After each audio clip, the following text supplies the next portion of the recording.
अपना आंगना में तुलसी लगायन सखिया, लगायन सखिया हो लगायन सखिया।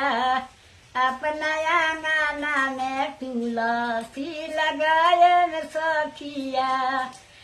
अपना हरि जी के पौआ पखारन सखिया, पखारन सखिया हो पखारन सखिया।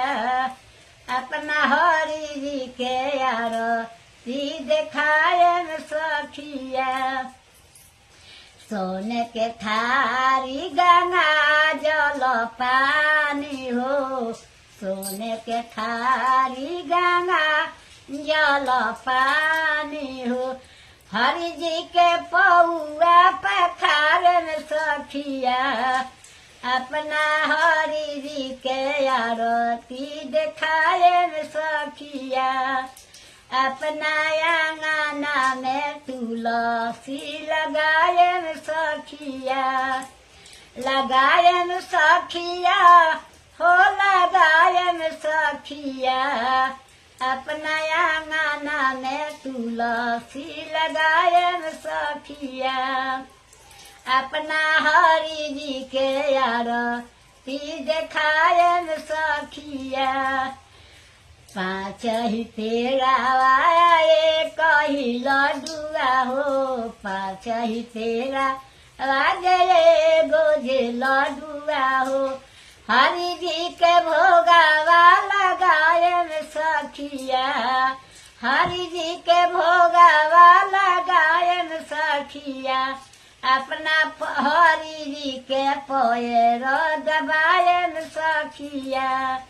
अपना हरि जी के पैर दबायन सखिया, दबायन सखिया हो दबायन सखिया। अपना आंगना में तुलसी लगायन सखिया। अपना आंगना में तुलसी लगायन सखिया। पाँच ही पेरावा हो एगो जे भोगावा हो, पाँच ही पेरावा जे एगो जे लडुआ हो। हरि जी के भोगावा लगायन सखिया। अपना हरि जी के पैर दबायन सखिया।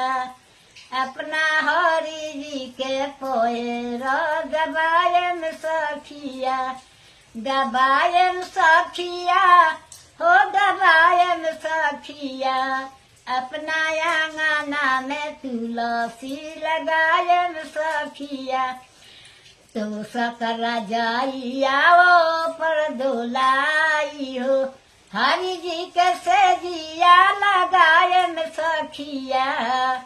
हरि जी के सेजिया डसायन सखिया। अपना आंगना में तुलसी लगायन सखिया। अपना आंगना में तुलसी लगायन सखिया। यह पर गंगा हो वह पर जमुना हो, यह पर गंगा की वह पर जमुना। बीच ही परेला बालू रेत सखिया, बीच ही परेला बालू रेत सखिया। अपना आंगना में तुलसी लगायन सखिया। अपना आंगना में तुलसी लगायन सखिया।